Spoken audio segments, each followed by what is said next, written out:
ছেলের যখন যৌবন নষ্ট হয়ে যায়, ওই ছেলেটা যে কি পরিমাণ সম্পদ সে হারিয়েছে সে নিজেও জানে না।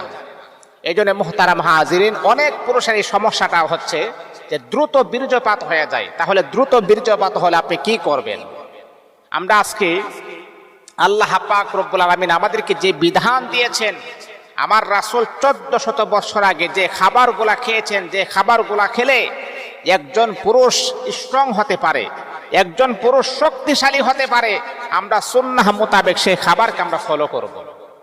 আমার রাসূল যে খাবার পছন্দ করেছেন আর যে খাবারের কথা আল্লাহ পাক রব্বুল আলামিন কুরআনুল কারীমের ভিতরে আমার আল্লাহ দিয়েছেন, সেই খাবারকে আমরা ফলো করব। দেখেন, অনেক পুরুষের এই সমস্যাটা যে তাদের দ্রুত বীর্যপাত হয়ে যায়।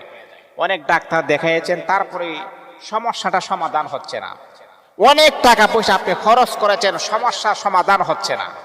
আমি আপনাকে বলবো, ডাক্তার কবিরাজ দেখানো বন্ধ করে দিয়ে আপনি যখন আপনার বীর্যপাত হয়ে যায়, তখন আপনি এই খাবারগুলো আপনি খান, দেখবেন 1 মাসের ভিতরে আপনার পরিবর্তন হয়ে গেছে, আপনি চেঞ্জ হয়ে যাবেন। 1 মাসের ভিতরে আপনার পরিবর্তন চলে আসবে। আপনি কি করবেন? মধু, কালো জিরা, কিশমিশ, খেজুর। আমি কি বললাম? মধু, কালো জিরা, কিশমিশ, খেজুর, এইগুলাকে আপনি সকালবেলা ফজরের নামাজের পরে খালি পেটে আপনি এগুলা খাবেন। খালি পেটে এগুলা খান। এত বেশি দিন না, আপনি 1 মাস ট্রাই করেন। 1 মাস আপনি এগুলা খান, দেখেন আল্লাহ পাক রব্বুল আলামিন আপনার পুরানো যৌবন আবার ফিরাইয়ে দিবেন। দ্রুত বীর্যপাত অচিরেই আপনার বন্ধ হয়ে যাবে। আপনি স্ট্রং হতে পারবেন, আপনি স্বাবলম্বী হতে পারবেন।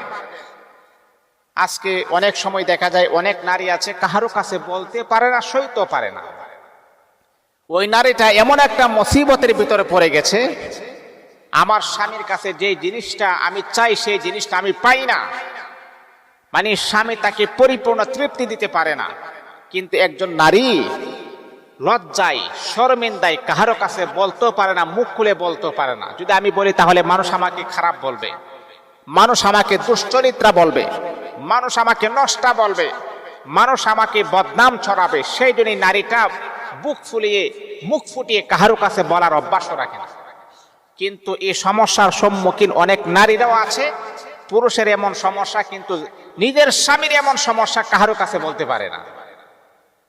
ও আমার ভাইয়েরা, বন্ধুরা, ও আমার মা বোনেরা, শুনেন, যারাই আমার এই কথাগুলা শুনতেছেন, যারাই আমার আলোচনাগুলা শুনতেছেন, আপনি কোনো ডাক্তারের কাছে না গিয়ে, কোনো কবিরাজের কাছে না গিয়ে আপনার স্বামীকে খাবারগুলো আপনি খাবান, দেখবেন অতি দ্রুতই তার পুরানো যৌবন আবার ফিরে আসবে।